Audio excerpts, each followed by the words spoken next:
Progressives are starting to break away from Democratic leadership. The squad nearly crushing a Capitol security spending bill that was backed by Speaker Nancy Pelosi, and they're now threatening compromise on police reform, revealing just how slim the Democratic majority in the House really is. For more on this, we've got with us Fox News contributor Leslie Marshall and former White House Communications Director Alyssa Farah. Leslie, let's start with you because Nancy Pelosi may still be driving the bus, but the members of the squad have got their hands on the steering wheel here. I totally disagree as a Democrat. You're talking 6 people who, quite frankly, voted. 3 of them voted no, 3 of them voted present. And the reason they did that, John, if you think about it, the progressive faction of my party has been the loudest yelling defund the police.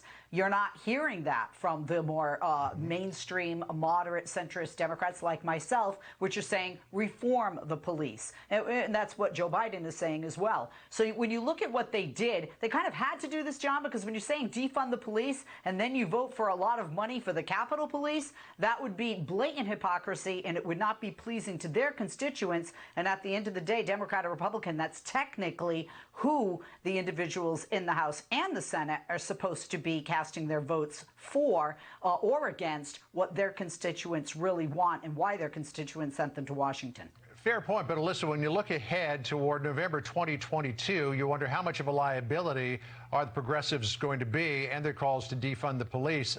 Talking to David Brooks of the New York Times, President Biden said the progressives don't like me because I'm not prepared to take on what I would say and they would say is a socialist agenda. You know, when you look ahead to the midterm elections, how much of a liability is this group? Oh, absolutely, John. They're a huge liability. So the districts that Democrats have to hold to be able to keep the majority are the Connor Lamb districts. It's an R+2 district. It's some of the Illinois or Wisconsin 3 Ron Kynes seat, which has like a, I believe, R+4 seat. Those are not ones where the viewpoints that are being espoused loudly by far left progressives are popular. But right now, they're really the Democrats, the AOCs within the Democrat conference are really consuming all the oxygen in the room. But it bodes well for Republicans. I'm bullish. Republicans are going to take back the House. It's very likely. And this is a very tight spot for Pelosi to be in. If she does not keep them under control, it is going to lose her moderates who she needs to keep her majority. Leslie's shaking her head on the other side of the screen. But, Leslie, when you look at history, in a midterm election, the party in power loses 26 seats on average.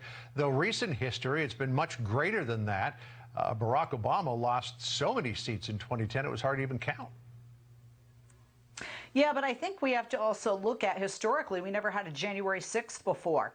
And you had 36 Republicans, not like 6 Democrats on this piece of legislation, vote alongside Democrats. And you're seeing that fragmentation, a very large fragmentation in the Republican Party, because they're become the Liz Cheney Republicans or the Reagan Republicans. And then there are the Marjorie Taylor Greene Republicans and the Donald Trump Republicans. And there are many Republicans that I know that are not happy with what's happened to their party and that may not come out to vote, or they may actually decide to vote with the Democrats because they don't like what the pro-Trumpers have done to the Republican Party when they're certainly a Liz Cheney or Reagan Republican. And I think there's a much larger fragmentation in the Republican Party. I'm not going to go to Vegas because when you look at the census numbers and the redistricting, certainly it looks very tight. It looks like Republicans could get a majority. But then again, I'm going to say all bets are off for the midterm elections, because I think there are going to be a lot of people that are coming out in anger after some legislation in various states like Georgia with regard to voting and making it more difficult to vote. And then there are going to be some Republicans that either stay home or come out and basically harm their party because they don't like what's happened to the party. We got about 50 seconds here, so let's do a quick 20 seconds each. House Speaker Nancy Pelosi says that the House Republicans are in disarray. Republicans say it's the Democrats are in disarray. Elise Stefanik in a tweet recently saying Dems in disarray. Who's right? Let's start with Alyssa. I think the Democrats have the biggest uphill battle in terms of 2022 because all of the issues that we're talking about, whether it's policing reform, securing our communities, the border crisis, those are ones Democrats are losing on, and the districts that they have to win to keep their majority are ones that are not far left progressive districts that are favorable to these AOC-like positions. So Democrats are in a much tighter spot. All right, Leslie, 20 seconds to you. Who's in disarray?